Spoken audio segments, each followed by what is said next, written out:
Sa isang maliit at kaaya-ayang bayan, kung saan bawat sulok ay may kwento.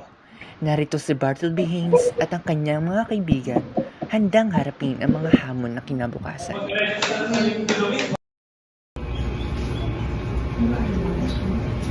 Tay, may sasabihin ako. Ano yun? Hindi ako natanggap sa koleyo na gusto kong pasukan. Paano ako mapapakita sa kanila na karapat dapat ako? Okay lang yan, anak. Marami pa lang pwedeng pasukang school. Huwag kang pahinaan ng loob. Tamang yung anak batid. Huwag kang susuko agad. Kailangan mong maging matatag at mag-isip na ibang plano.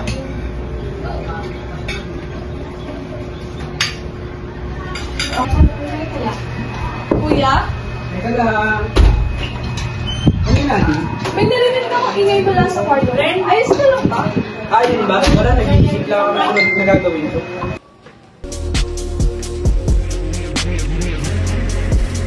Look in my eyes, tell me your tale, do you see the road?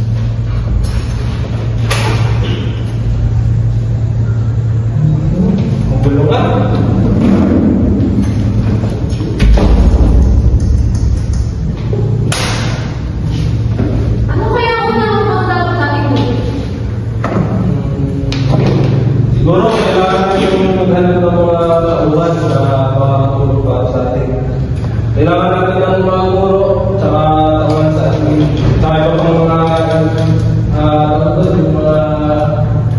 Sa iba pang mga kailangan nila empleyado.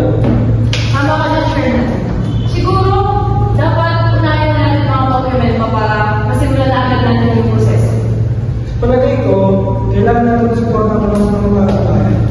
Kailangan natin pakita sa kanila ng SHIT mali isang institusyon na nagtataguyod ng tunay na edukasyon ng pamilya. Guys, ang pagtatanong ay hindi lang pagpapalago ng halaman.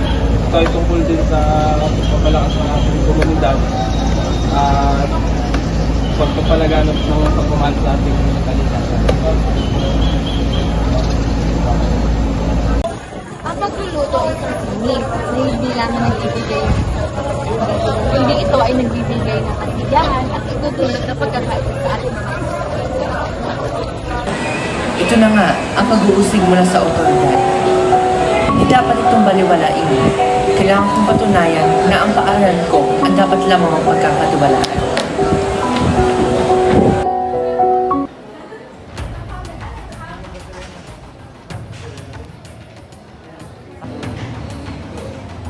Mga mahal kong estudyante, alam ko narinig niyo na ang mga balita tungkol sa tinatawag na paaralang SHIT or South Harmon Institute of Technology. Hindi dapat pinapayagan na magpatuloy ang paaralang ito dahil ito ay isang malaking insulto para sa ating tradisyonal na institusyon ng edukasyon. Kami mga estudyante lamang na nagtatalis ng tamang pag-aaral. Hindi kami mga kriminal. At ang shit ay hindi isang kailangan ako ng tatalo. Tayo ay mga individual na may pangarap at kakayahan. Hindi natin mahayaan ang ating pangangako at magtatakwil ang ating mga pangarap. Anong gagawin natin? Hindi natin inaasahan ang ganitong action mula sa mga estudyante.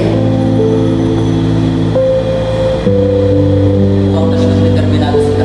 Paano natin ito magbibigyan solusyon? Hindi kami titigilan at hindi namin ako makakarap ng pilihan. Kailangan namin ng suporta. Kami ay patuloy na lalaban para sa ating mga karapatan. Hindi namin mahayaan na mawala ang aming pangarap dahil sa tamang pag-aalala. Kailangan natin mahanap ang isang paraan upang mapayaman sila at maayos ang sitwasyon. Hindi natin nahayaan na lumala pa ito.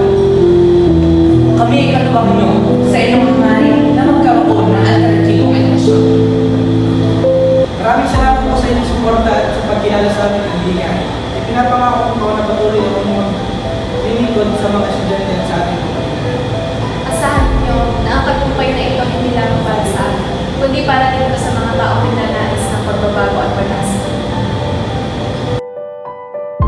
Ang mga opisyal at mga estudyante ay nagpalitan ng mga ngiti na nagpapahayag ng bagong simula para sa South Harmon Institute of Technology. At ang Naniniwala ako na ang shit ay hindi lamang isang pangalan. Ito ay simbolo ng pag-asa at pagbabago. Tayo ang magpapatunay na ang edukasyon ay hindi lamang ukol sa aklat at guro. Dahil ito ay ukol sa pagtupad ng pangarap at pagkilala sa sarili.